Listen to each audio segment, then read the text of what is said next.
All right, ladies and gentlemen, welcome back. We're back. Blackout, the show that has everybody in their feelings. America's hottest new show. That's a fact, man. Blackout, first and foremost, disclaimer. This show is not suitable for children. It is intended to ruffle feathers and be, send shockwaves. That's the whole point of it, right? So I love this year, yo. Keep that in mind. This is for entertainment purposes only. But you look at some gems. Right, for sure. Yep. Take advice at your own discretion. But if you listen hard enough, you may learn something, because we will tell you jokes, but we will never tell you a lie. Myself, the good brother Ian Dunlap. What's up, my brother? How you doing? I'm good, man. How you feeling? Feel good, man. Feel good. Coming off of market. And then the frenzy. For sure. Market Mondays. That was a dope episode. Yep. It felt like the old days, right? Vintage. Yep. So, we got the momentum on our side right now. So, Blackout, a lot to talk about. And we have a guest this week for a segment. So, it's needed. Yeah. I want to say something off script, off of our thing. No, but it's in. And this is actually a business thing too. So the city of Miami Beach, they outlawed the spring break this year. I'll play the video. Mike, cue the video. Miami Beach releasing a new ad campaign. They are trying to break up with spring breakers. You just want to get drunk in public and ignore laws. Do you even remember what happened last March?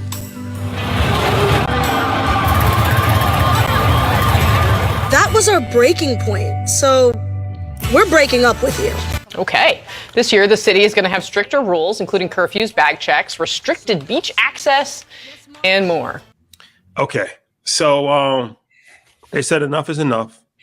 They had enough with the spring breakers, and they are putting in curfews, no public drinking, DUI checkpoints. No twerking. Enough is enough, right? Enough is enough. It's one of these things, right? When you see Jeff Bezos move into Miami and you see all of these crypto billionaires, and at what point does the nonsense just become unbearable?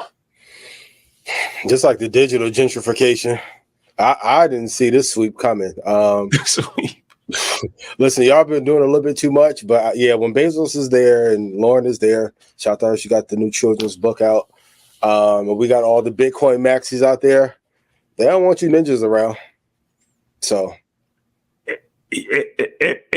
at what point do you have to know how to behave in public, though? Right? This is a controversial thing. It's like, well, they're kicking Black people out of South Beach, or they're kicking young people out of South Beach, and then other people is like, well, no, that's not the case. We just want better behavior, right? So how do you feel about that situation? They ain't say nothing to that big ass alien that was by that mall 3 or 4 weeks ago. They let him walk around. It's interesting. Like, when those property values are going up at that level, it's becoming like a crypto hub. Are we shocked that they did this? Like, anytime we see a bunch of money flood a area, they're going to find a way to push us out, whether it's with noise ordinances or twerking ordinances, or they're going to blame the violence, of course, as a reason why. But this is a way to just really keep us out of. It's really interesting because Miami got built off the back of the cartels in the 80s. But the violence now is an issue for everybody. I think it's fascinating. But shout out to Bezos and Lauren. It's one of these things. I think we have to have a honest discussion of 10 commandments, right? Don't twerk in public. That's not advisable. Don't. What are they trying to get us in the proper environment? Gotcha. Nightclub. If we on booby trap in the river, like, you know what I'm saying, like that, like, but turn the beach to booby trap. Let's not twerk in public. Yep. Let's not throw up in public. Let's not jump on cars. I've never had 8 shots of tequila, though. It's one of these things, right? As a parent, and as a tax-paying citizen, there's certain things I don't want to be around. I'm be honest with you. I don't. Most of you don't want no broke boys around you anyway.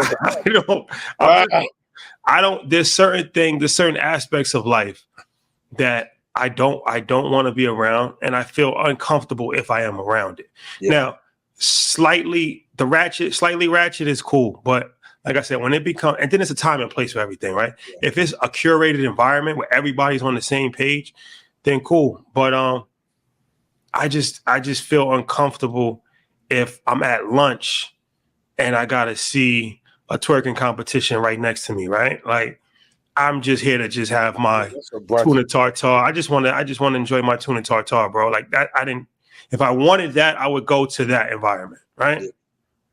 It's 11 o'clock in the afternoon. I'm not here for that. I mean, when they brought up the violence and the fights and the shootings, like, was all that us though, or do we get the blame for that? I don't know too many black people that's brave enough to go to Miami Beach and cause some shootout. It's still in Florida. Yeah. So are you for it or are you against it? The ban? You can't ban the snowman. Like I don't think it's fair. Now when who was the singer that like got into a car accident and drugged somebody on a moped 7 blocks? She wasn't black. Like that wasn't us. Sister didn't do that. So I know they want to get everything under control, but when Miami's a party city, cocaine, cowboy haven, like you want to police it now? Memorial Day weekend. Spring break is one thing, but Memorial Day weekend, let's just be honest. They took it too far years ago. Yeah. Years ago. Been ratchet. Nah, too far. Yeah. It's a thing in life called too far. Right. They turned out Fort Lauderdale. I was like, what are y'all doing? Yeah. Too much. Art Basel turned up. So but if it's going to keep people safer, I think there should be, I mean, the $100 parking is crazy, but I think if people want a VIP experience at night, you should pay for the after dark blackout vibes and make people pay more. $500 entry on the beach. Y'all, hey, crypto's up. ETH is up. Doge is up. Shibu is up. Y'all got it. Yeah, I got it. Pay to play, my boy. The pay to play. Yep. Well, let's do this. Let's act accordingly. Life's golden rules. Let's act accordingly and be mindful. I think if you think about those two things, you'll go far. I'm gonna be honest with you, bro. This is the last thing I'll say about this, but I used to take the train, like public transportation, when I worked in the city, Metro North. It was like it was so embarrassing. Like I would always, because I'm like the only black person on the train going from where I was going, train line. And then like a group of like, these girls come on, they start like cursing and fighting, calling each other nigga in front of white people. And it's embarrassing because I'm like the one black guy with the briefcase on. So I gotta sit the shit. I know what these white people are thinking. Yeah. I know what the white people are thinking off the rip, right? But nobody's gonna say anything. But I gotta be now I'm the spokesperson for all black people, right?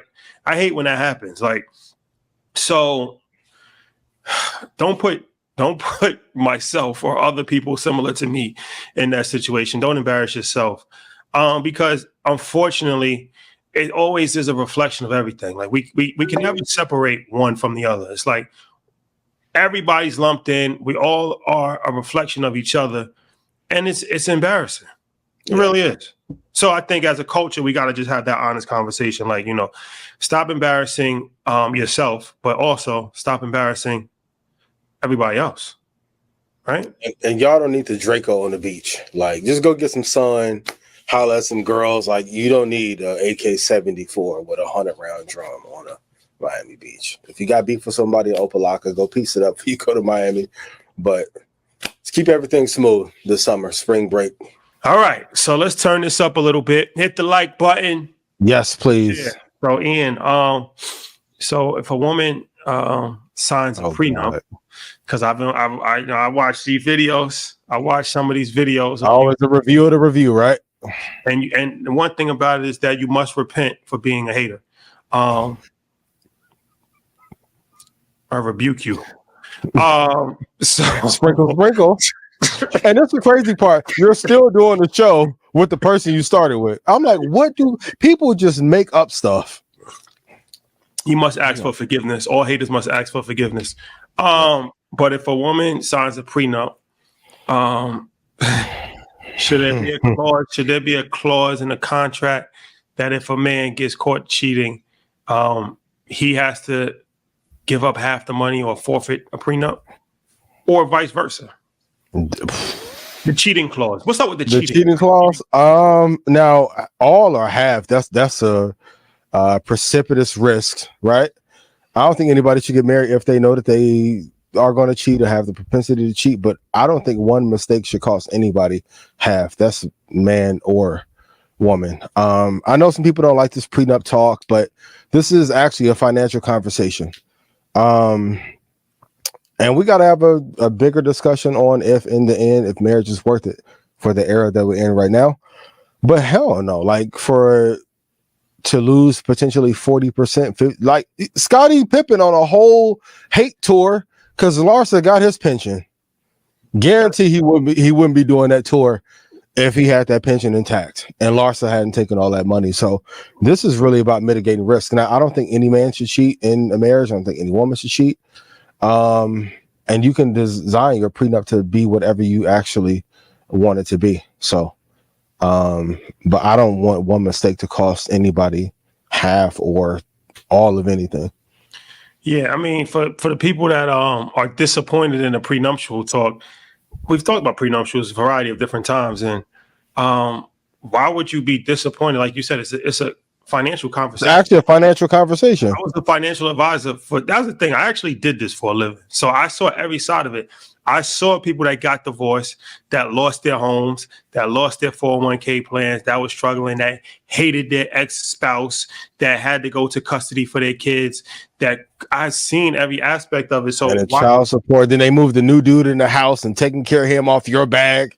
And be careful how you talk. Be careful how you talk. Because stop it. Just stop. Because stop. Because turn it up. It's blackout. God doesn't like ugly. Literally. Mm-hmm. So, I mean, I know some women who were great wives and looked out for their husbands when things were not going well, and then they ended up getting alimony. And I'm gonna keep it real too. We're not stop playing again. For all y'all, it's like, oh, these new generation of men, they love money more than men. They don't even like women. You're single, you don't have a man, and if you have a man, stop it. You don't stop it. You're not in a position to talk. Stop it. Love women, thug women, shy women, rough women, all of y'all. You know what I mean? Stop it. Be Stop careful. it. No, but we have to protect. No, be careful with that rhetoric. Be careful with that rhetoric. Because we could go down a dark path here. But here's my thing. I just feel like I feel like one is not correlated with the other. As far as cheating, that could be a cause for a divorce, right? But if you make if you have a prenup, right, and you're in a rational thought process when you actually sign the prenup, then you're thinking about what's going to happen in the event that you break up. You can break up for a variety of different reasons. You can break up because of financial issues. You can break up because you're just not compatible. You can break up because somebody cheated. I don't think that lack of commitment, one thing trumps every other thing, right? That's being emotional. Right. That's being emotional where it's like, oh no, well, if you cheat on me, now the prenup goes away. No, I mean, let's be adults about this. We have a prenuptial agreement which should cover all things, right? All things which would lead to a breakup. So why would one thing trump every other thing? Right? I mean, because the feeling is if we're men and we have money and we get married, hypothetically, if we do wrong, there should be a penalty for the wrongdoing. Which I agree, but it shouldn't be half. But why should there be a penalty? That's what I'm trying to say. If we agree upon a prenup, right? Now, woman, you can negotiate whatever you want to in your prenuptial agreement. I just don't see the need to use that one thing, right? Because it's like, is cheating worse than verbally abusing somebody? Or is cheating worse than stealing money out of somebody's bank account? Or is cheating worse than hiding the kids and not letting you see your kids? Like, it's like, I just think that our society puts so much emphasis on infidelity that we look past a variety of other different things and only focus on one thing. It's a lot of infidels running out here, though.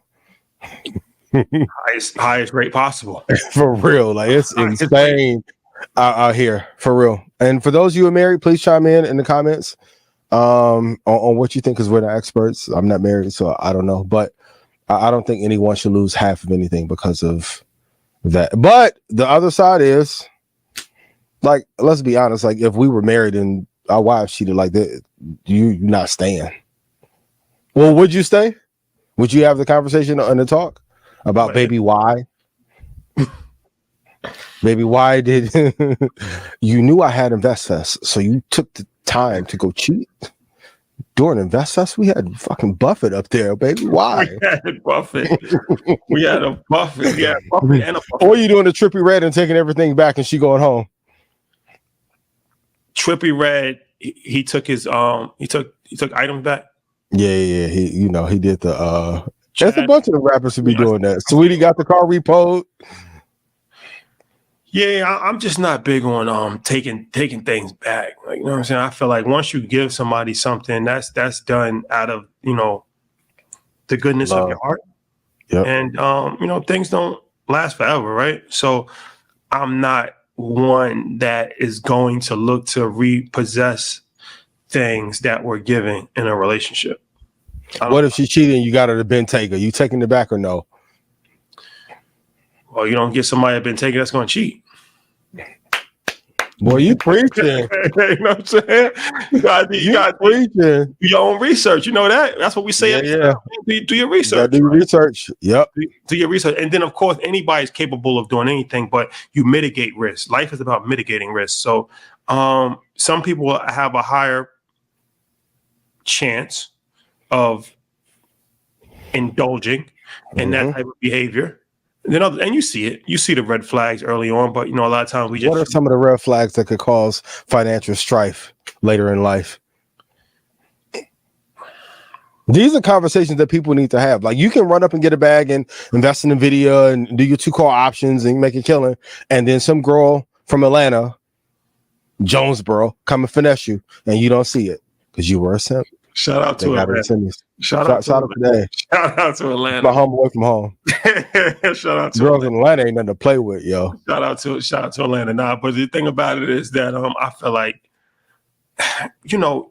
when somebody's super mixy, right? When you have to question things early on, when you constantly see somebody every single where, when the person knows every single person, when there's just red flags that just arise early that I think you can tell, okay, this is not the type of person that I'm probably going to build a family with, Yeah. You can have a vibe. It might be, a good weekend or a good summer.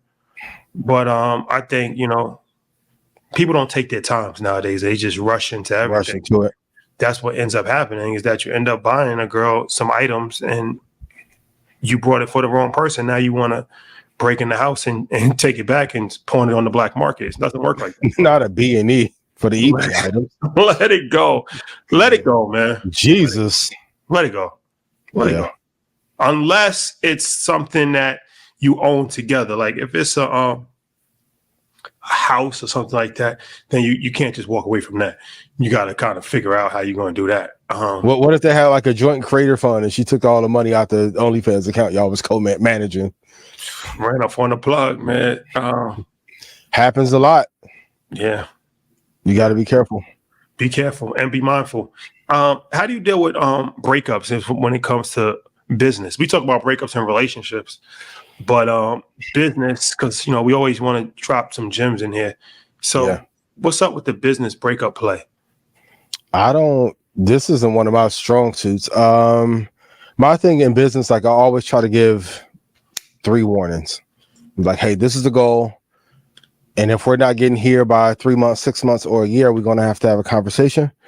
But I don't think we talk enough about how to do that in a kind fashion and not just eliminate people off of the team. I know this is crazy coming from me when I let go of majority of my team when ChatGPT came out. So I'm not the best at it. But I think along the way, if people are not hitting their metrics, 3 months, 6 months for sure, like super warning zone. And then if you get to a year and that revenue is not coming in, or you're not fulfilling your part of the partnership, a talk has to be had. Sometimes mediation may have to get involved because everyone doesn't take it, because everyone always feels that they contributed the most. But I think we have to normalize letting people, like, same way, like if you're not performing well in the NBA, you may get traded, you may have to go to another team, another organization. But I've seen a lot of companies start to fall apart because they didn't let the wrong player off the team and move them to another position in time. So, but I want to ask you, like, how do you deal with a business breakup when a person isn't performing at the level that they should be? I just think that, it's always a cordial situation across the board. It's the same way I think you deal with any other type of breakup in a relationship, right? Civil conversations go a lot longer than arguments. And, I love Dame. Absolutely. I love Dame, but, that's a uncivil breakup, right? And 20 years later, and it's pain there. It's still pain there, right? So I think this is a real conversation that we got to have, because it's like when you start businesses with somebody, it doesn't always work out, right? And that's okay. It doesn't mean that they're a bad person. Doesn't mean that you're a bad person. It doesn't necessarily even mean that they did a bad job. Sometimes it just doesn't. The chemistry is not there. Sometimes it just, people have different visions. And it's the wrong opportunity. Yeah. So it's like, I think just having that conversation of like, okay, look, this isn't working. This isn't why it's working. Let's try to work it out. It's very similar to a relationship, to a romantic relationship. I think you try to work it out before you end it, right? That doesn't work out. Then you have a conversation. You may need another outside person to come in and kind of see. And then from there, it's about breaking things apart. The same way that you would break a relationship apart. How do we break this apart evenly? What do you agree upon? What do I agree upon? And before it has to, because it could go to court too, just like a divorce, right? So I think when ending business relationships is very similar to ending romantic relationships. Always choose civility. Always speak highly of the person in public. Never throw the person under the bus. I agree. And that karma would be good. But I have a question for you though. This is a good one. Let's talk about this hypothetical situation, right? Your guy that you've been friends with for forever, one of your best friends, texts you and tells you that your girl's cheating on you. Simultaneously, with him or somebody else? Somebody else. He doesn't give you detailed information, all right? Got you. Simultaneously, your girl texts you and says, "Yo, your man's a snake. Don't trust him." She doesn't give you too much information either, right? Who do you believe in this situation? Man, if Ty called me and tell my girl sliding with somebody in the Bronx or something, I'm believing my guy. I'll hear both parties out, but like the way me and my friends operate, like, hey, Ty's gonna call me and then he's gonna like FaceTime with proof. Hey, what you doing? Real quick, like, yo, so it'll be no issues, right? That's been my guy since before the first Dipset album came out. They're like, hey, and you need good counsel who are going to tell you the truth. Now, the part that sucks is a lot of men, when you get the truth, you switch up on your friend and instead of the girl. You know the thing. I mean, here's the thing.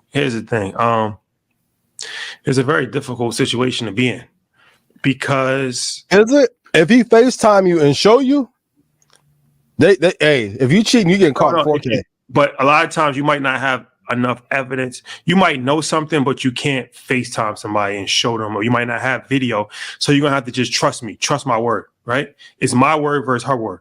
And if it's 11:30 at night and she's sitting with somebody in STK, what the fuck are you doing out at STK at 11:30 or Brooklyn Chop? But what if you got? But here's the thing. You'd be surprised. A lot of times, a dude would take his girl's word over your word. And now a bunch of suckers out here. Yeah. But now what you end up doing is ruining relationships across the board. You ruin your relationship with your friend. Not if you real friends, and then not if you a sucker. It's a difficult situation, man. Y'all gotta quit being tender dicks. If your girl sliding and your best friend tell you and you fall out with your friend, you deserve whatever you get after that.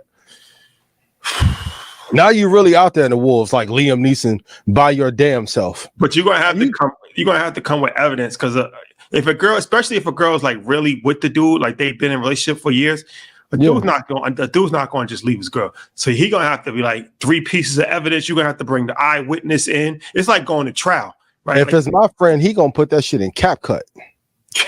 That's like, might clip this up. Link 1, link 2. Here go the side profile. Oh, what? They gonna have a hair light up in that motherfucking everything. What? So you gotta come. You gotta come with evidence. You can't just tell somebody like, yo. Yeah, you can't text somebody like, yo, I think your girl out here moving foul. That's crazy. that's like, what we doing? But you also got to know your friends. Some of y'all got sucker friends and want your girl to leave you so they can mess around with her. That's a fact too. That's a fact. Like what we talked about. Even that, like my friend, I don't follow none of my girls' female friends. I don't talk like that is their girl. Shout out to Drew. Drew got married. I never talked to his wife privately. I come from a different background. Yeah. If that's your girl, I talk to your girl through you. No, I agree. But at what level is it not your girl, all right? If it's your wife, if it's your girlfriend, if it's the girl you're talking to, if it's the side girl you're talking to. No, y'all can't have no rules on the side. Y'all really be tender dick over the side. What number? Y'all be loving the side more than you do the main. What is we talking about? I can't believe. What number is off limits? It got to be your actual girlfriend or wife. So okay, y'all cannot handcuff. I can't believe Allen Iverson tried to talk to my third side piece. That's AI. She's going in the Hennessy party, my boy. You should have got some jump shots up. Sorry, but you can't cuff that. Like, what is y'all doing? So okay. It got to be your girl. It got to be your girl. Yeah. I was always taught that you cuffing the macaroni too. It's 3 degrees of separation. 3 degrees. I think you get 3. Like if. Wait, what? If you're talking to a girl, right? If you're talking to a girl, she's not your girlfriend, she's not your wife, but you're talking to her. It's a vibe, you know. Catching the vibe. This like what, like casual. 8 weeks or less, right? Yeah, casual vibe. You might have seen her like 4 times. You can't. That's off limits. That's off limits. You can't quit claim deed that. That's not off limits. That's not off limits. No, like amongst friends, or you talking about the general population? Friends, general population. I don't like me and my friends. We don't do the cross pollination thing. I don't do that. Pollination. Well, we ain't swapping nothing out. Well, the thing here's another thing that I got from an OG is that if you take fruit from a man's garden, make sure you replenish it. That not a bad lesson. Twice over. Or you can give me some draft picks. I'm cool with that. Replenish it. That's all. Yeah. Just replenish it.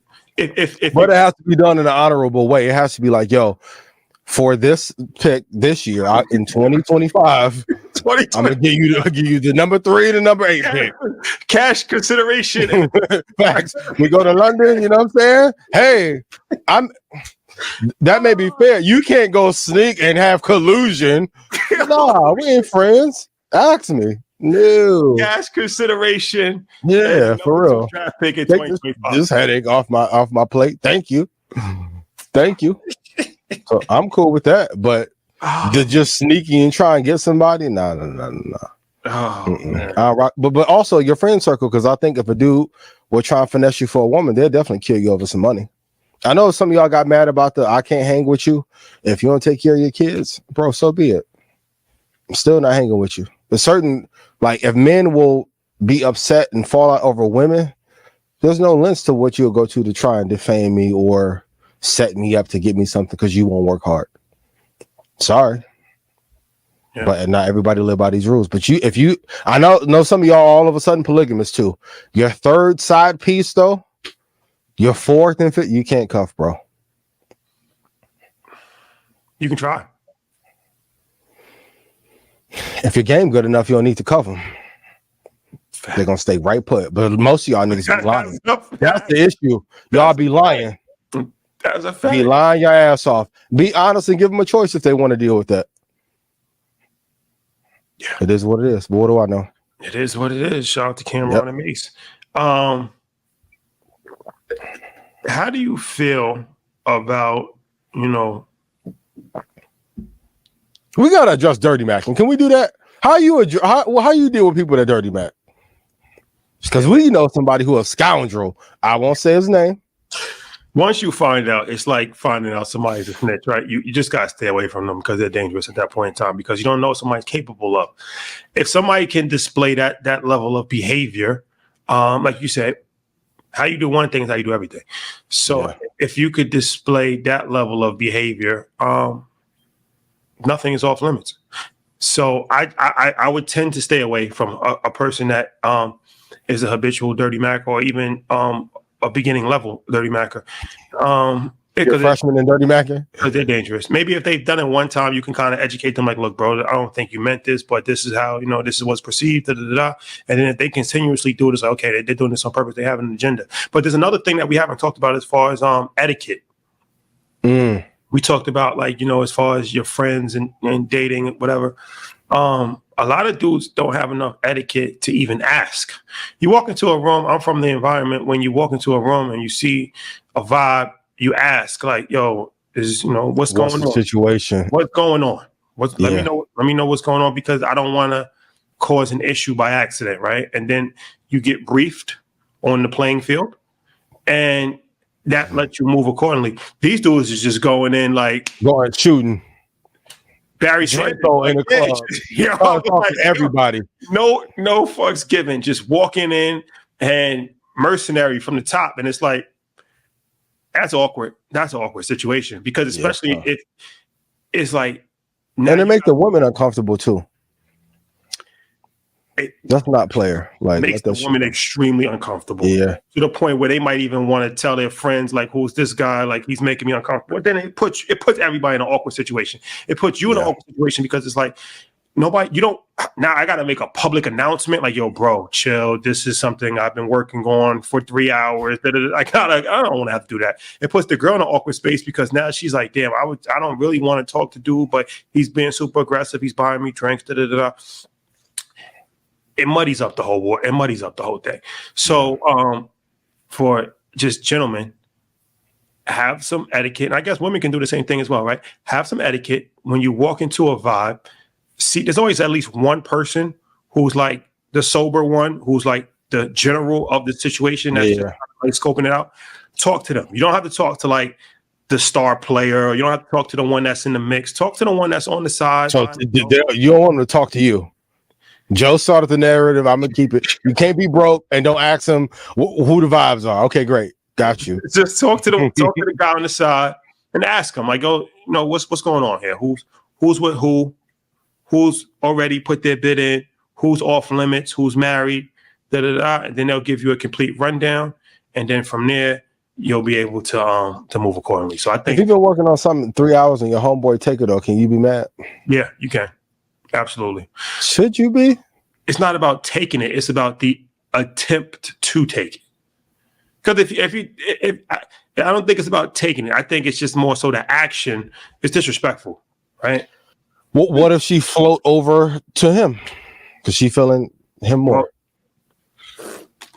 Charge to the game. But I'm saying if they come in like Rambo and just, yo, what's up? What's your name? Like, that's not what we should be doing. I don't think so. Gotcha. Speaking of etiquette, what's the etiquette on loaning friends money? Is it something you would do? Rules behind it? We know some people who owe some money still. Yeah. Who'll be parading around on social media like they hold. Here's a few things. These are life golden rules.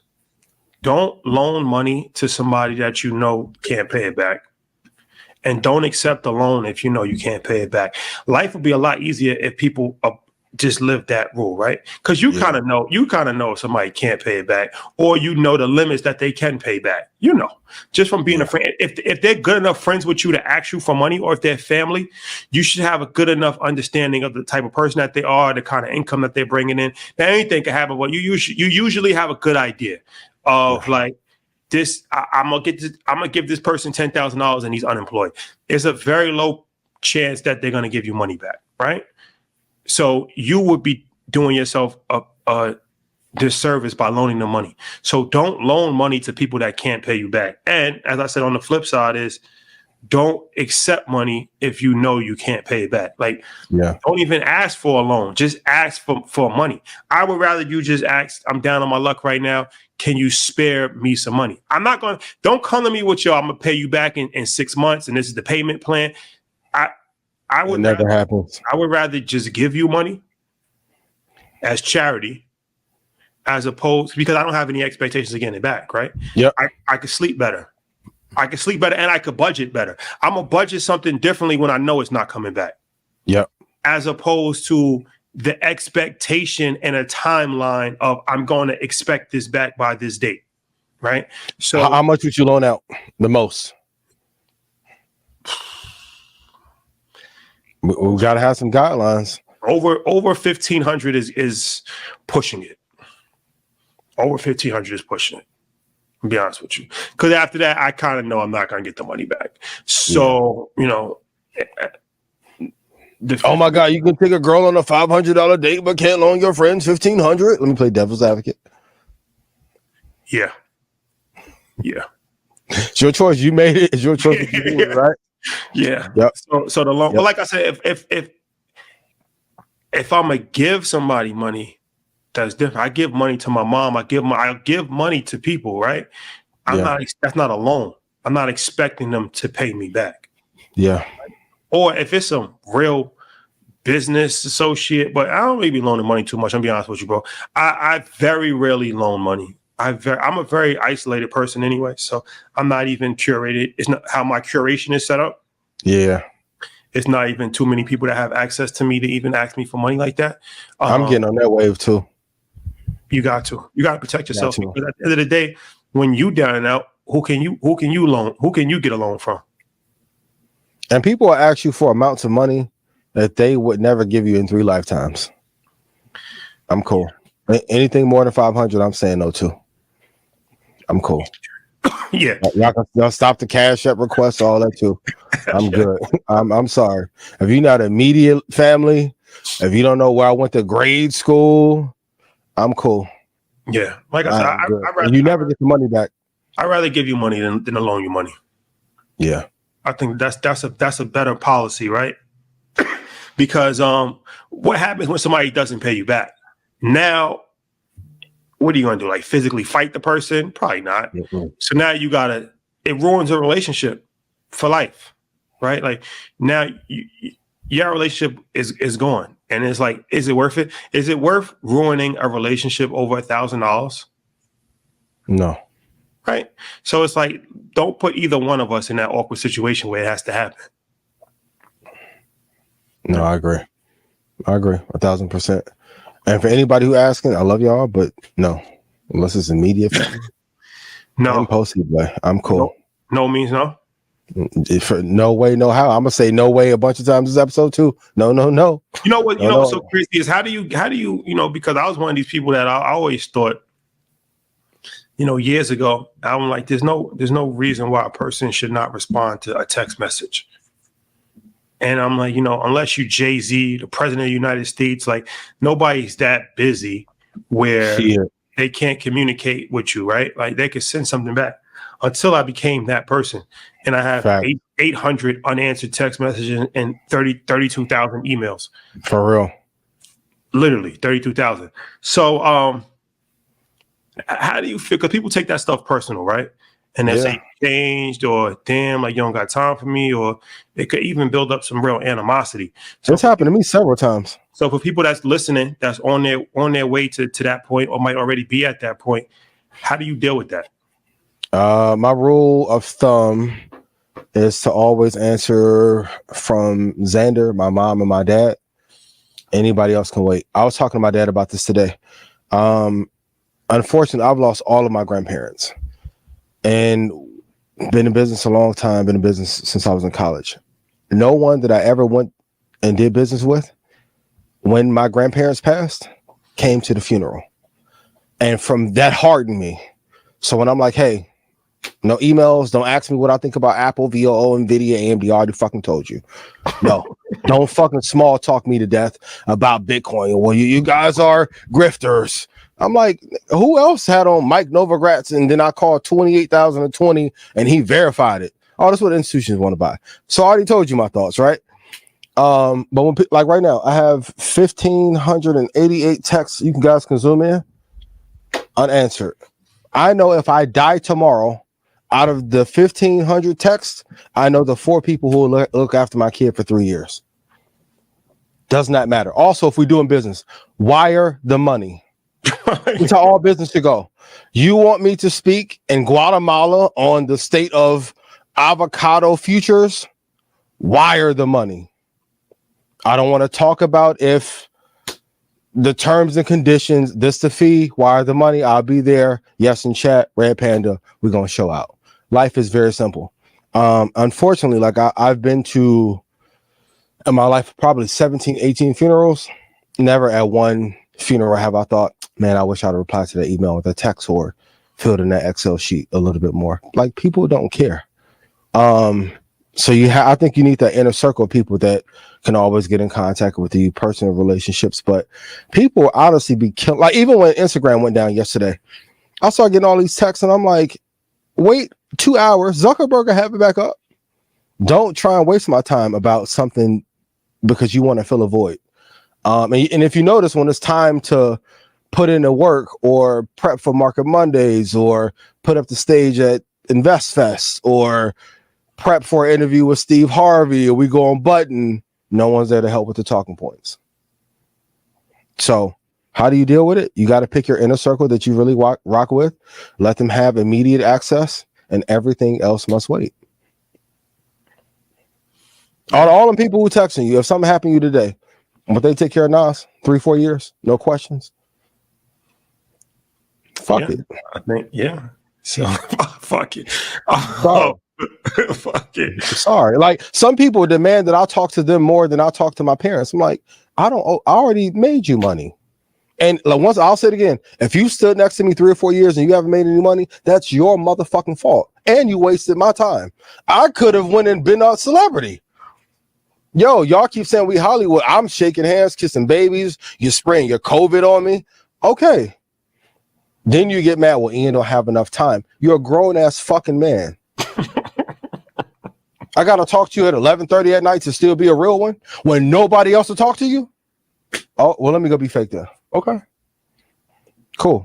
I'm not Usher. I ain't waking up in Bali next to you. Go do the homework I told you to do. These are the thoughts of Ian J. Dunlap, Red Panda, not reflective of China Leisure. Oh, man. What? That's real talk. That's real talk. I want to talk. We do business together. We don't randomly be like, yo, you eat Chipotle today? Bro. And then here's the thing too, and people want to be cordial and not do any work. Even when black people so surprised, like, yo, man, what made y'all do a show? Because the other one we got working. I know y'all had some ideas y'all wanted to do. None of them came to fruition. You won't record on time, won't show up on time. Come on. Like, a lot of life, like that inner circle, that 5 people that you hang around with thing is real.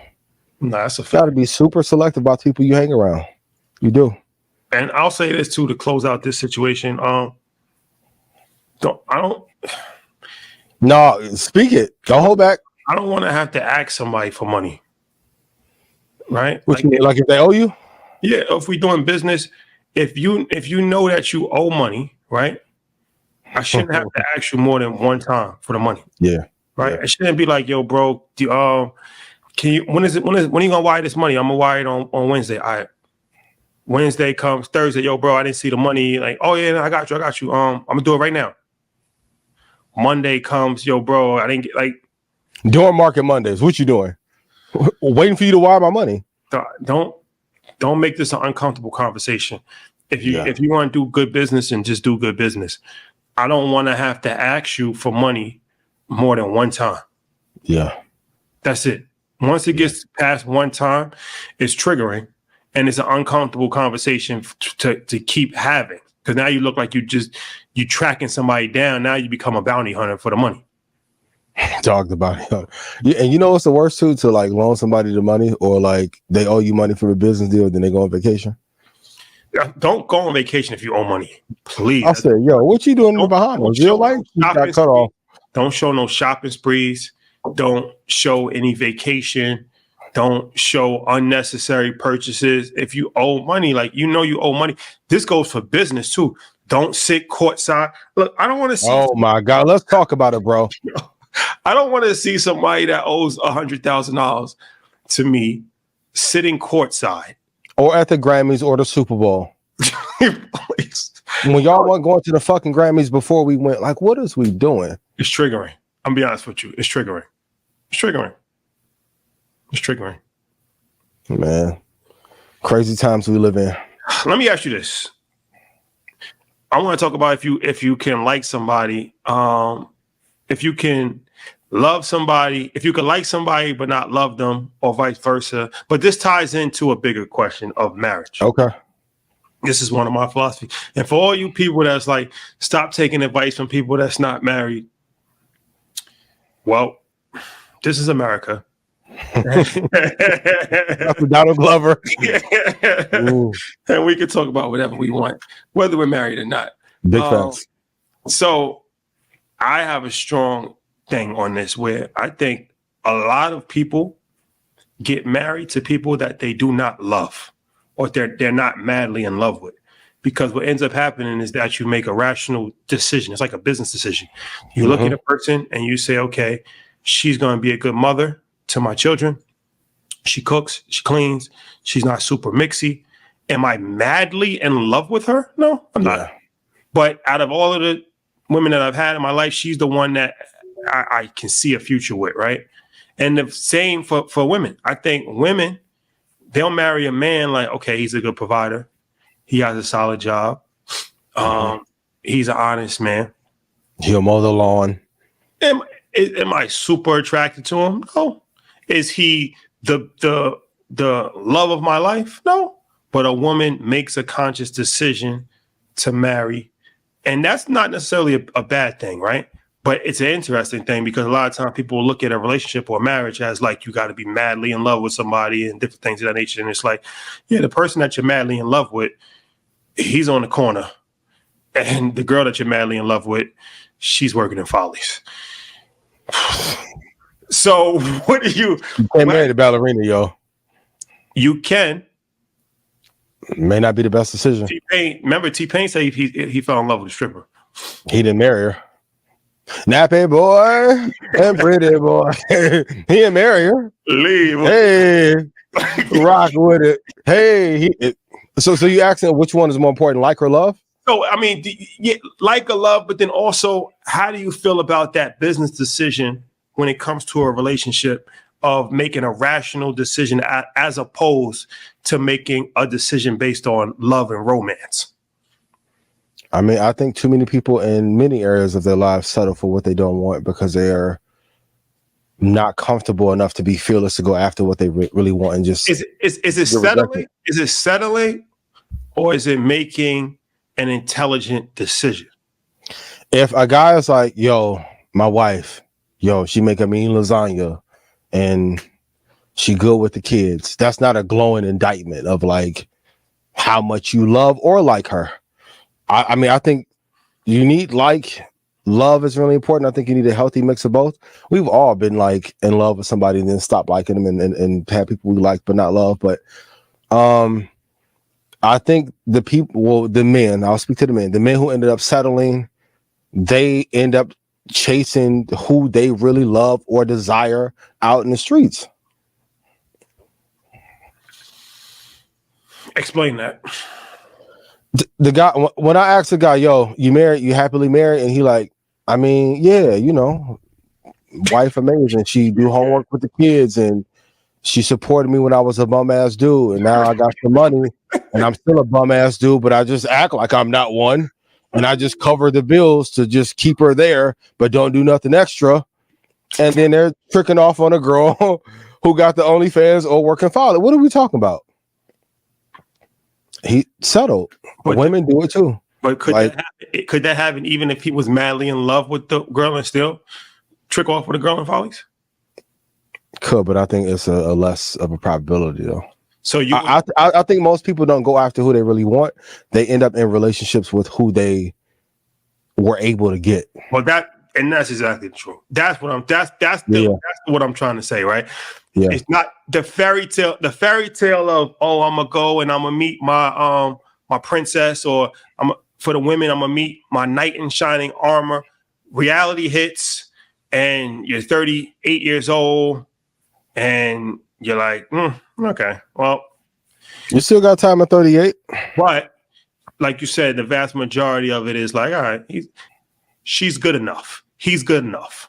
It's the good enough play. It's the good enough play. It's the good enough play. No. The good enough play. You got good, great, and then elite. The ones who don't get the elite, boy, they be in shambles, yo. I'll be seeing some of y'all moving around at Invest Fest flirting, and y'all all happily married on IG, and you unhappily married in real life. Can't settle. You gotta go after what you want, yo.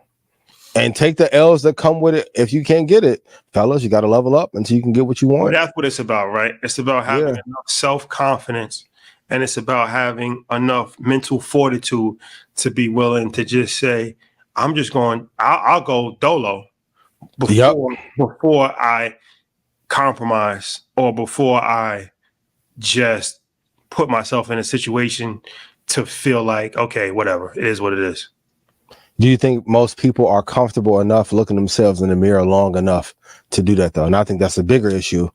I don't think most people love themselves enough and are happy with who they are enough to be single, to just stay single by themselves for a minute. No, for sure.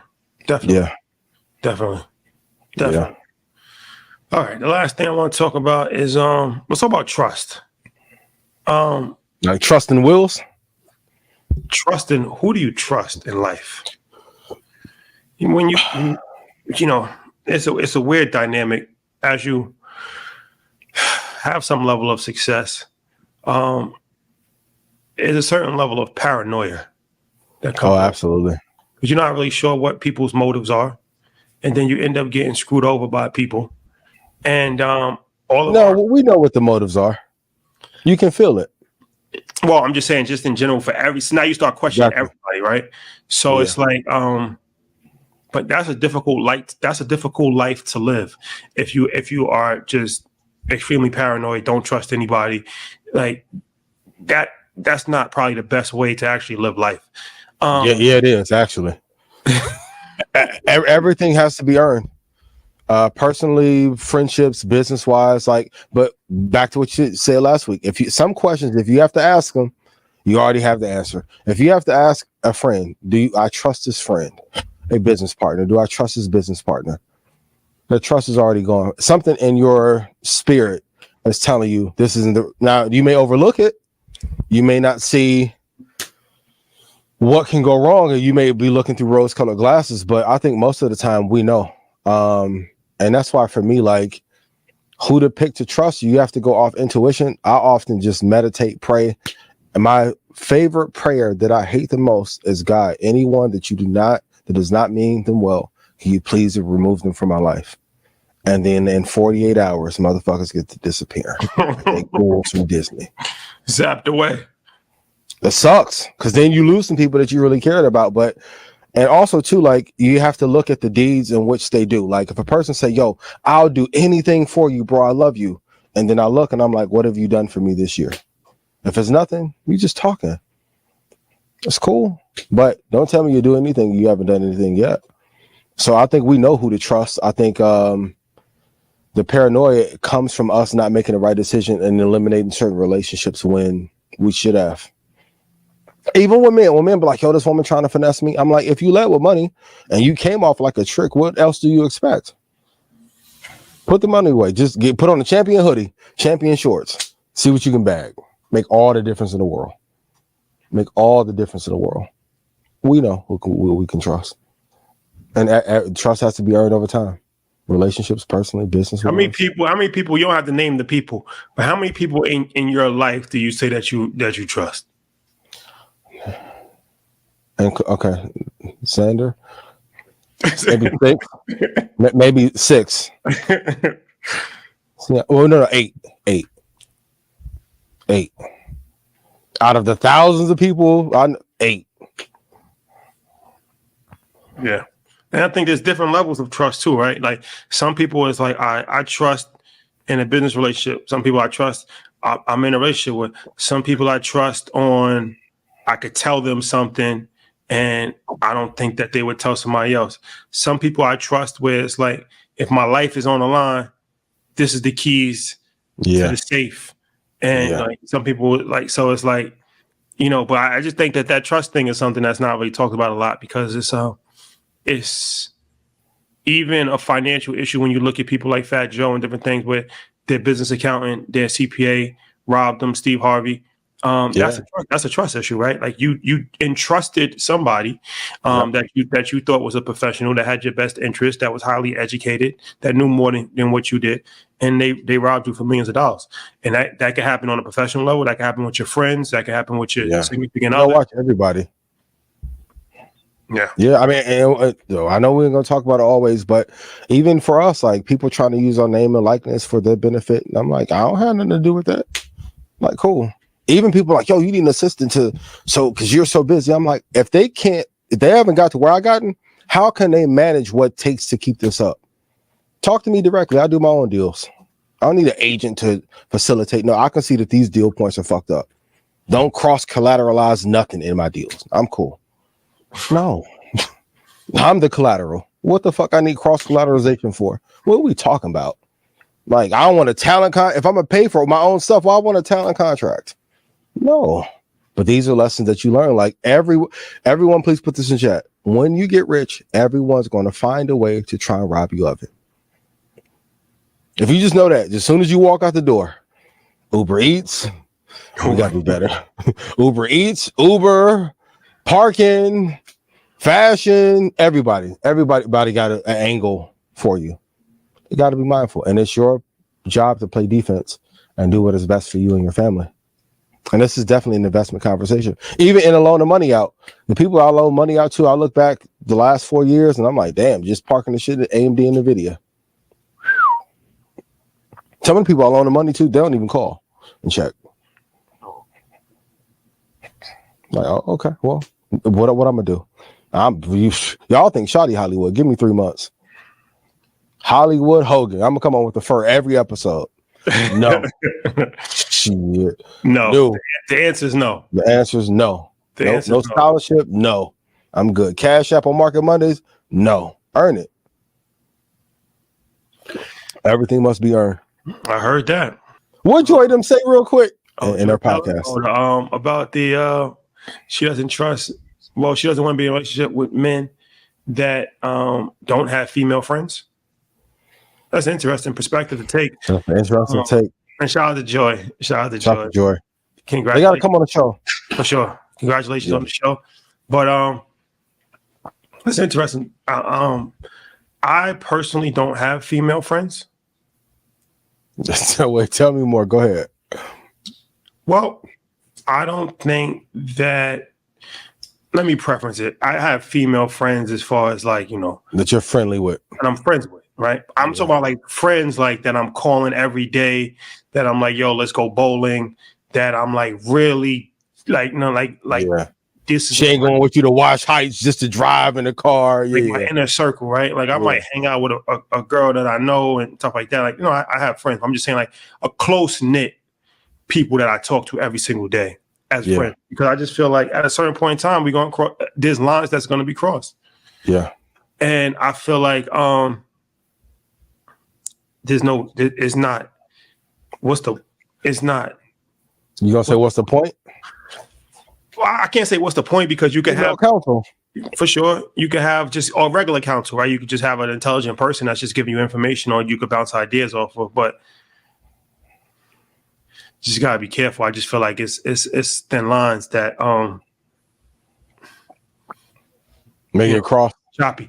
I would say this: if you're in a relationship, I don't think that you should have. I don't think like if a woman is in a relationship with a man, I don't think that she should have close male friends. And vice versa. I just think that that's an uncomfortable situation. Yeah, it's when you're in a relationship because for obvious reasons. right?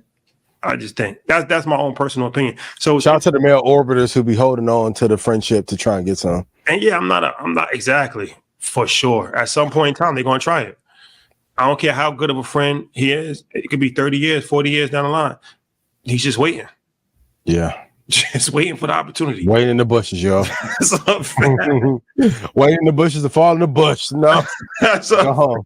Go home, Roger. So no, I ain't really feeling that. I'm not really feeling the whole I'm not feeling that vibe. But what do you think?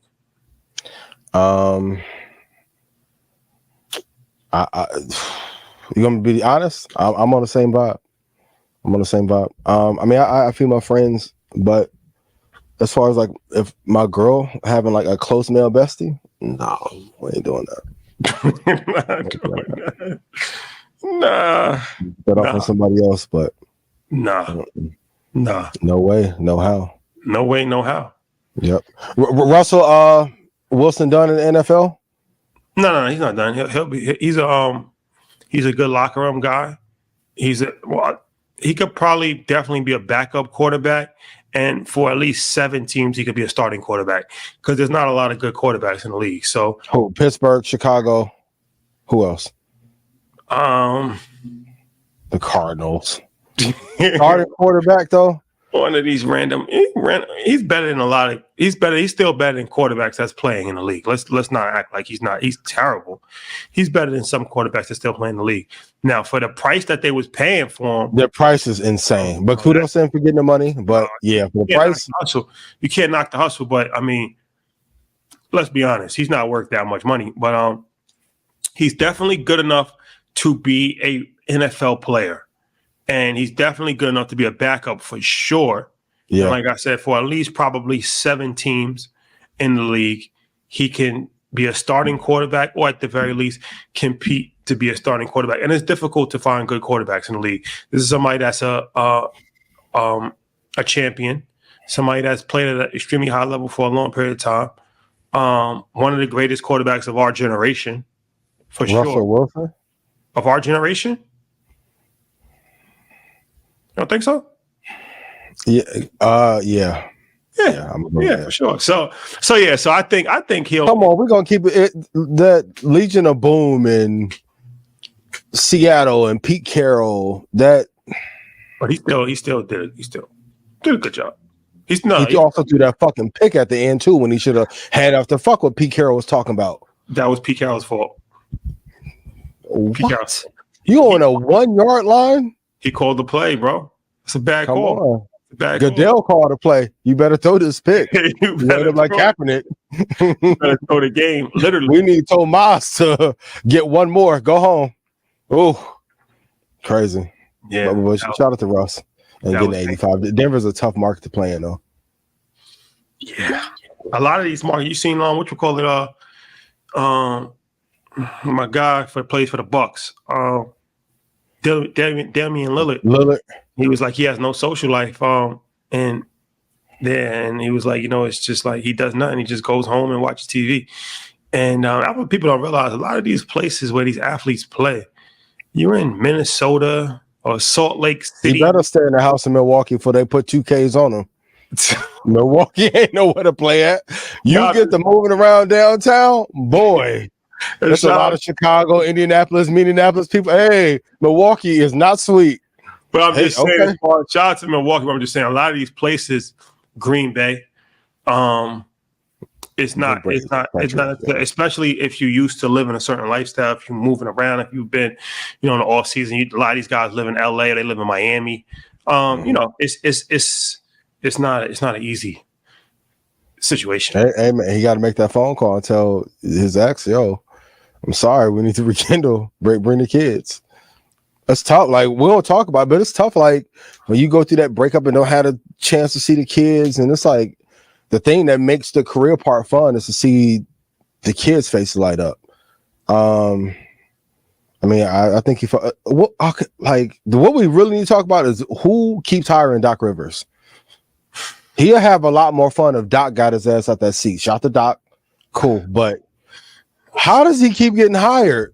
Like, you got that boy fired to do that. And what JJ Redick said was not wrong. I know everybody kill him because he's white and it was Black History Month. I get it, but What he said? come on, Doc, a bad coach, never take accountability. He has an NBA championship. He's like Michael Thomason. He's gonna make the playoffs. He's gonna make the playoffs. He's gonna have winning. Game 6, Game 7. You going home. You didn't do it with the Clippers. That was KG really leading that. He does have a ring. Post that ring though. You gotta keep putting numbers up on the board. It's a great business lesson. Like even with Russ isn't as good as he used to be, right? I think he'd be all right in Pittsburgh. Like he needs some weapons. He needs a great O-line. It could work. But we can't live off yesterday's or last year's accomplishments. No, for sure. You're only good as your last. What Andre 3000 say? You're only funky as your last cut. You're only good as what you did yesterday. What have you done for me lately? That's the world that we live in. So nobody cares about the stock that you picked 8 years ago. Nope. They want to know, what are you going to do? They over NVIDIA right now. I'm like, what else do y'all want, yo? What's next? That's it. If you would have bought enough, you'd have been good, yo. Okay. But the next one coming up, you got to keep reinventing yourself. Like, I like Doc, but it's like, bro, you've wasted some great opportunities. And then when you got to Milwaukee, all of a sudden, they start playing worse.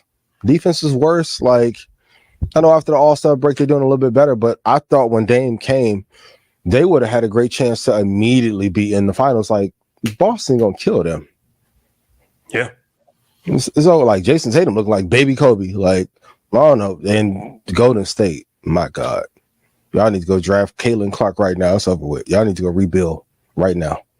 Steph needs to go to New York. Steph in the Garden to be something special. Not for sure. For real. Well, with that Villanova squad, boy. Prayers to Jalen Brunson. I hope that knee all right. I mean, I played ball with Xander the other day on concrete. Whoo, boy.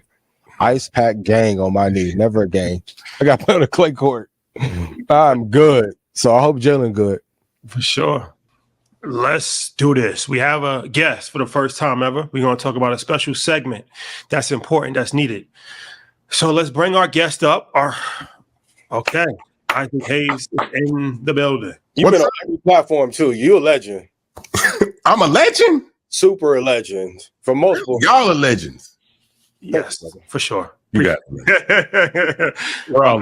Isaac Hayes 3. What's up, my brother? What's happening, guys? What's good?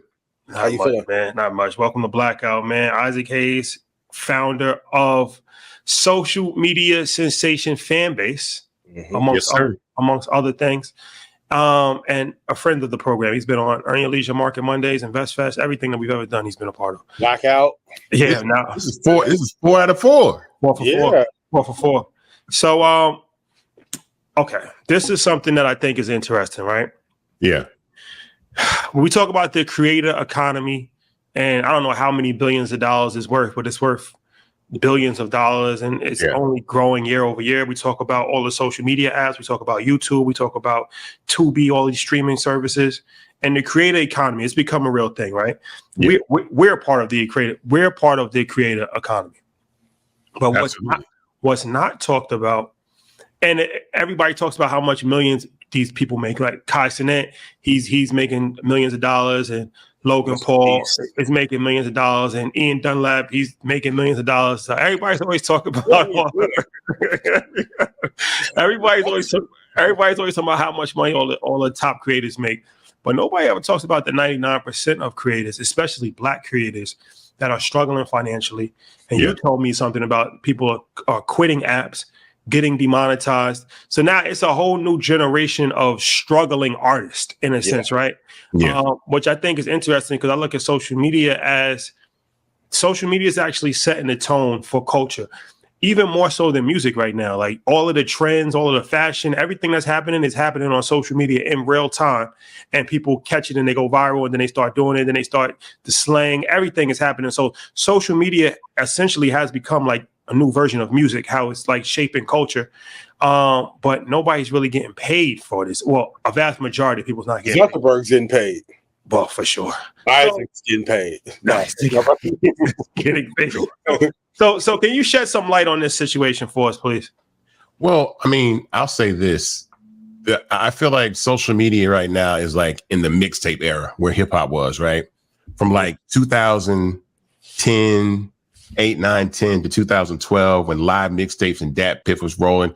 You had so many artists like putting out free music just to catch that one hit that gets them to a record deal or gets them on tour or gets them making money during shows. And so social media kind of is in that same space. And the irony is what ended the mixtape era was subscriptions, was platforms like Apple Music and Spotify and Tidal. And so those platforms are the ones that really ushered the era in. And so I think what's going to end the mixtape era for content creators on these platforms that put out dozens of reels, dozens of pieces of content that don't make any money is a subscription era for social media, a free and monetized environment, kind of what we built over at Fanbase, because it's just, there's an interesting stat, like 59% of beginning creators made less than $100 in 1 year making content. So imagine you're trying to be a content creator and over half the people that just start make less than $100 a year. That's crazy. So it's a very dismal stat. And it creates a real, I think, struggle. Of course, we have the Kai Cenats of the world. We have the Logan Pauls and all the famous guys, the Drewskis of the world. But especially in the Black community, there's like creator burnout. And it's exhausting because you are spending your own money, your own time, and your own energy trying to catch this algorithm, this race that's on these platforms. And I think it's unfortunate because for every Kai Cenat, there's 100,000 that don't make it. And that's tough. And so we have to level the playing field and make it more accessible for creators to just earn money from day one, not have to chase all these metrics, 10,000 watch hours and 5,000 subscribers or whatever it is, just to be able to come in the game, make content, earn money, be creative. I'll play devil's advocate real quick. Same with the mixtape era. Are there too many creators or not enough creators that are unique in their own space to carve out a lane to be financially free or create like a stable model? No, I don't think there are too many. I think there's not enough. I mean, there's a small, there are more and more younger people that identify as content creators. If you ask young people now what they want to be, they're not saying rappers. They're not saying ball players anymore. They say they want to be content creators. And I think the interesting thing about content for people, and we all take part in this every day, is that there's a diverse amount of things that we're interested in. Like for me, I like pet videos. I'll be sharing pet videos on my social media all the time. So on Fanbase, my belief is that everyone is a fan of something and everyone has a fan base. I mean, we are all fans of something. So it could be monster truck racing, bass fly fishing, knitting, karate, video games, cooking. And there's a market for every single person that wants to make content and monetize. It doesn't mean that you're going to make millions of dollars or billions of dollars, but you can definitely make the salary that you're making at a job creating content for just a small group of people. But let's be honest. Let's be honest, Isaac. This is blackout. So we gotta be honest. Everybody doesn't deserve a voice, bro. I'm gonna be honest with you. Everybody. Let's just have a real conversation, right? We live in a day and age where everybody has their own platform now because they're on social media, and everybody has an opinion. But let's be honest. Everybody does not deserve a platform because originality is at an all-time low. Yeah. And stupidity is at an all-time high. So that's a dangerous balance, right? When originality is at an all-time low and stupidity is at an all-time high, empowering idiots is extremely dangerous. Let's be honest, right? Look, in the wrong hands. Yeah, I think technology and social media can be absolutely dangerous. I said this about music. I said like technology gives people the ability and the confidence to do things they have no business doing. Right. But within that, there are groups of people that typically would have needed lots of money to get into a recording studio or lots of money to produce the type of content that they're making now that they can shoot on an iPhone. So I think with the playing field being level, there are pros and cons that, of course, are going to be a lot of people that don't deserve it. But there are also going to be those gems that actually come in and change the world and become viral sensations. Like honestly, like I'm not even making fun, but the Risa Tisa, like, I think social media is perfect for someone like that. Like her story, I don't think that she doesn't deserve to have a voice to tell her story because the story was so interesting. That's the 50 part. Why did I get married? Yeah. Who the F did I get married? She's a 50-part. She married. She did a 50-part 10-minute series that was like 6 hours long that people watched, and she's all over the news for this incredible story. But I think that's the power of social media. But the problem with that is like she said herself, I didn't make any money off that. And so she's like, she barely made any money off that whole exchange that she did. The story was told, but then like, where's her opportunity to monetize that story? Hopefully someone will pick that story up and turn it into a movie or a show, and she can sell that story or something like that. But she needs the ability to be able to monetize that, because she was on TikTok saying, matter of fact, I didn't make any money. But on top of that, she got banned from the creator program on TikTok. So she got demonetized. As soon as she was able to monetize, they demonetized her. So I know that, there are certain bad actors out there that can really mess up, social media, but that just comes with the territory. You're not going to be able to stop people that have webcams and the internet from speaking. That's just the world we live in. So she make 50 million views, and she gets not only no money from TikTok, but she actually got demonetized from even having the ability to earn money. As soon as she got it, she reposted one of the videos, and they said that's a violation. So now you're banned for like. You know what's crazy, and I'm gonna let you go after this, but you know what's crazy? You know who's demonetized? Shout out to and I'm the biggest Meta advocate of all time. Mm-hmm. You know who's unable to earn any money on Meta? Who? Take a guess. You. Earn your leisure. Wow. Yeah. Why? Have no idea. My fault. Zuckerberg. He wasn't shoddy. Come on. Have no idea.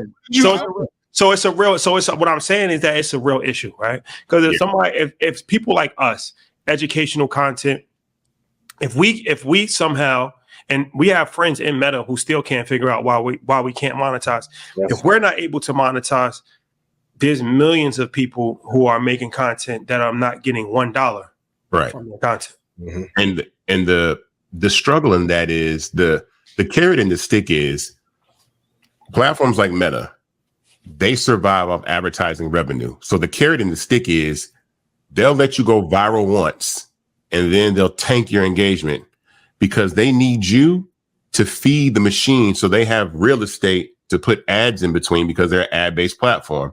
So if you're not making, 10, 15 reels a day, they have no real estate to make money. So they punish you for not posting. So it's almost like once you start that wheel, you got to keep going, or they'll shut your engagement down because they're saying you're not making us no money, so we're not going to give you anything. So, and then I will speak to the fact that platforms that are as large as Meta are not going to be able to manually moderate content. They can't. So they have to rely on algorithms and machine learning, and oftentimes they don't get it right. So, but the problem is when you get it wrong, it tends to be you get it wrong with the Black community. That's one thing for sure, is you tend to get it wrong with Black creators, right? And not necessarily creators that might say something racist, or might say some really out of the bounds stuff, and they're allowed to stay on platform. But you guys are giving financial information, and you might say shit on something, and all of a sudden they're like, you violated the terms, and boom, you're out of there and you're shut down. So there is a machine learning bias against African American people, and again, it's just the problems that we have to face. So we need new solutions or a new path. I mean, Fanbase is that new path for people to not have to worry about all that stuff. We aren't built off advertising, so there is no hidden agenda behind why your views matter over someone else's views. So that's the point that I make. But yeah, it's tough. I mean, could you imagine making a piece of content like that goes viral? They demonetize you, kick you out the program, and they still monetize it. Like, what's the solution?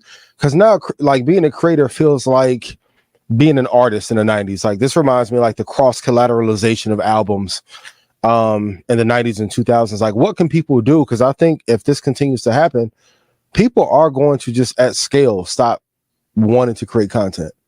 So look, I get tagged or sent 10, 15 videos a day. You need to go to Fanbase because you wouldn't have these problems.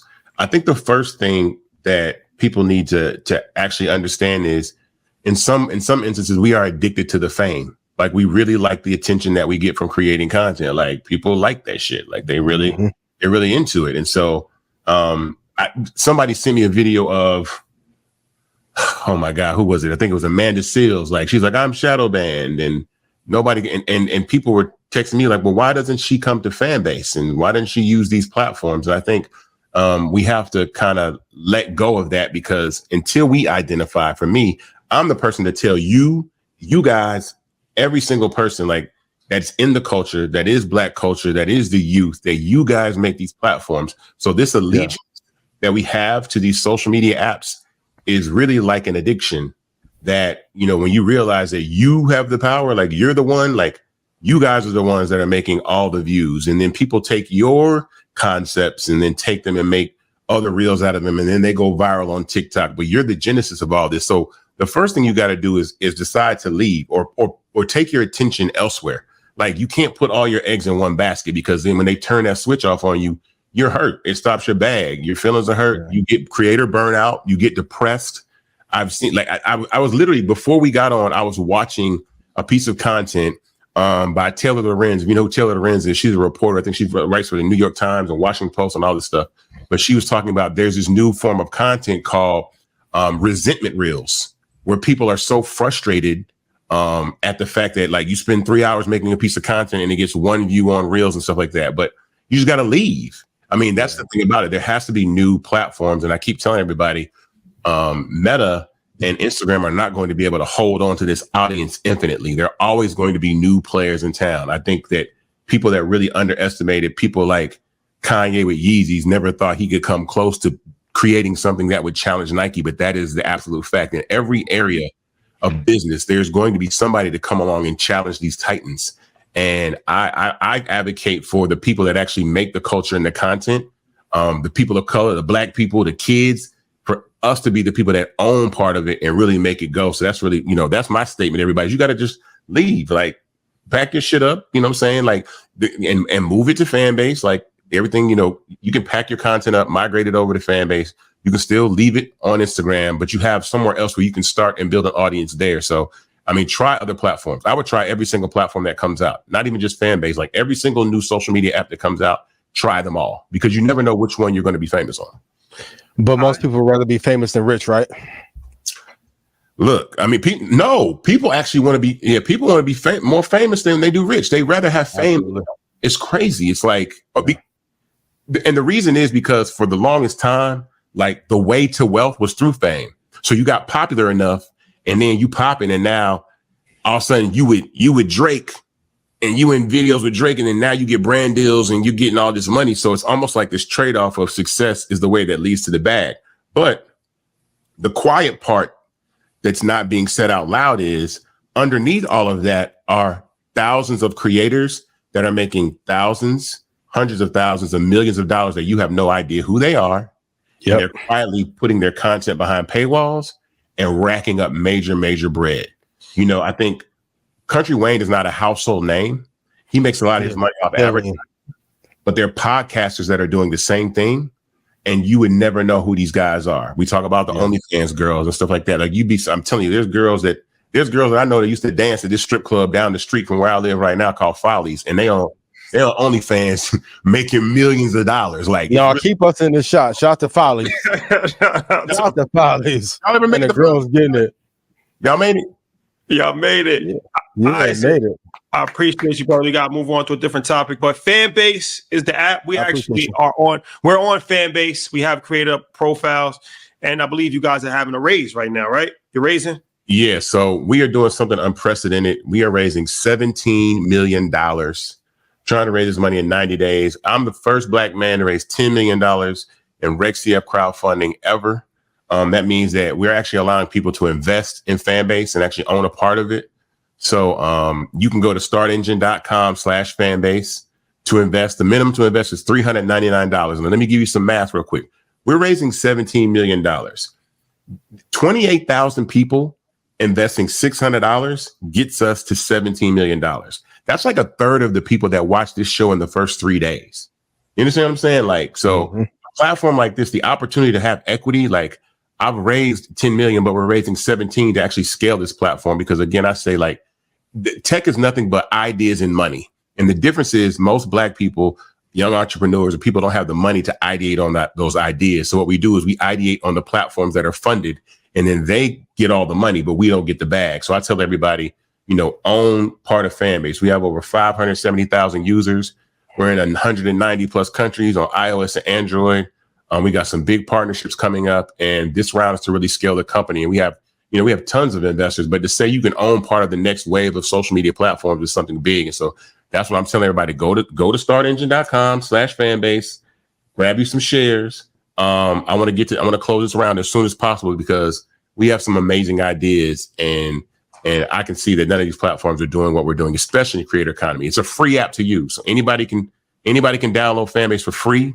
You can use it, but you can also have subscribers, which is the point of the platform, that you can put money. I mean, you can put content behind paywalls and make money. You can charge anywhere from $2.99 a month to $99 a month. And we got 6 verticals. We got photos and video, live stories, audio, Flicks, which is short form video, and Fanbase Plus, which is like 16:9 YouTube style video that you can post up to 2 hours worth of content. So our goal is to really scale that and go crazy. So I tell everybody, go to startengine.com/fanbase to invest. And once you guys be part of this, and like I said, I can't wait for EYL, and you guys, I want you guys to come over there and do an audio room or something real soon, but we're gonna have some fun over there. But it's time that we own That'd be fire No, platforms. we're gonna do it for sure. Appreciate you, my brother. Thank you, man. Thank you guys, man. I appreciate you, brother. Isaac All right, guys. Hayes the third. Appreciate you. I'm gonna get my ASMR page going. Shout out to everybody at Follies. Shout out to Follies. Yeah. All right. It's been real. Remember. And I still ain't bought no bags or no plane tickets. We gotta do a call-in. We gotta do a call-in option here. Absolutely. Y'all want to call in next week, ask some questions? That's something that we gotta work on. Yeah, that'd be fire. We gotta get the call-in. We gotta get the call-in situation and get real-time conversations happening here. Because I'm sure people have a lot to talk about and a lot of topics that they want to discuss. Tune in next week. You'll be able to call in. All right, my brother. Man, I appreciate you.